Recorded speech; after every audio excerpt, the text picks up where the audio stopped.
Have you ever read a book that just feels like a warm hug on a cold day? Well, today we're diving into one of those exactly. The Inconvenient Convenience Store by Kim Ho-yeon. It's a story that finds so much beauty in the small, everyday moments, and honestly, I think you're really gonna love it. This quote right here, it just gets to the heart of the whole novel. We're not talking about just any old convenience store. This place becomes a beacon of hope. It's where these tired, weary souls come to find just a little bit of light. This one idea really sets the stage for the entire journey we're about to go on. So first up, let's talk about the setting itself. You see, this story proves you don't need some grand adventure or an epic quest to find magic. Nope, it happens in the most ordinary of places, showing us how a simple neighborhood store can become a true sanctuary for people. And that's what is so special about it. I mean, think about it.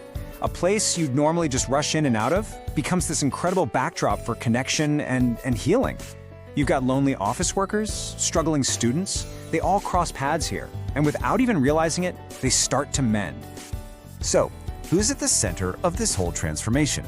Well, let's meet the man who quietly and kind of mysteriously changes everything. He is this fascinating character who really acts as the catalyst for everyone else's journey.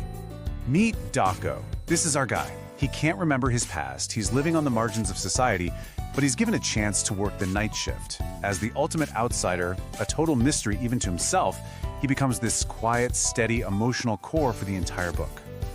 And Dokgo isn't alone in this. A beautiful web of relationships starts to form around him. You've got the compassionate store owner, Yeom Young-sook, who takes this huge risk on him.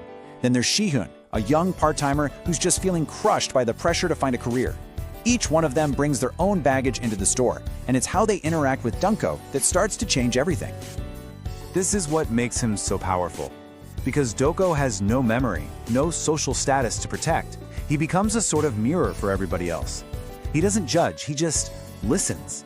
And in that quiet presence, the other characters finally see their own lives, their fears, their hopes, with total startling clarity. So, beyond these fascinating characters, what's the real soul of this story?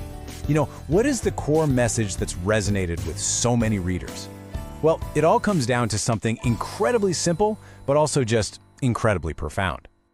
The book is constantly asking us to think about this simple but really powerful question.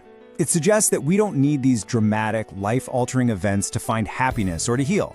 Sometimes all it takes is a kind word, a listening ear, or just a moment of shared understanding over a warm drink. And this whole path to healing unfolds so beautifully. It all starts with simple empathy and listening, which just creates this safe space for people to open up. From there, the story totally champions second chances, reminding us that labels like homeless, they don't define people. And ultimately, it's a celebration of being your authentic self, rather than chasing what society tells you success is supposed to look like. This brings us right to the title, which is it's perfect. Think about it.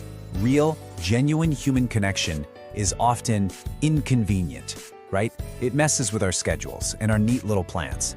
But the book argues that it's inside those messy, inconvenient moments that we find the most meaningful parts of life. Okay, now as much as I adore this book, it's not going to be for everyone, and that's totally okay. It's important to get the full picture, so let's take a quick, balanced look at what readers actually think. So on one hand, readers absolutely love its warmth. I mean, they call it a cozy read for a reason. But on the other hand, it's definitely a gentle, slow burn kind of story. So if you're looking for high-stakes drama and a ton of plot twists, this might not be the book for you.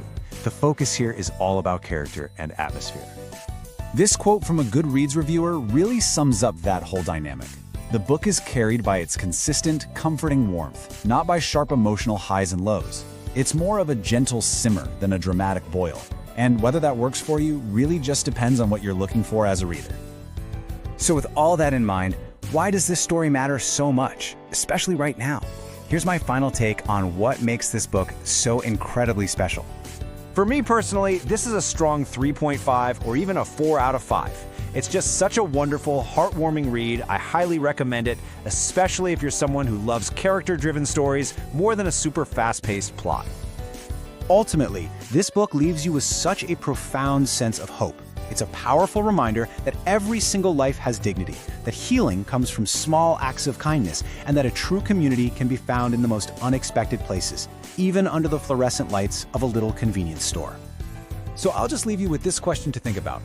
After everything we've seen in this gentle, impactful story, the answer the book gives is a quiet but very definite yes. A simple, inconvenient place really can change a life. So, what do you think? I'd love to know if you've read this book or if maybe this has made you want to go pick it up. Feel free to share your opinions or your favorite moments down in the comments below. I would love to hear what you think. And of course, if you enjoyed this, don't forget to like, share, and subscribe for more reviews and content on the latest movies and dramas. Oh, and hit that bell icon so you won't miss any new updates.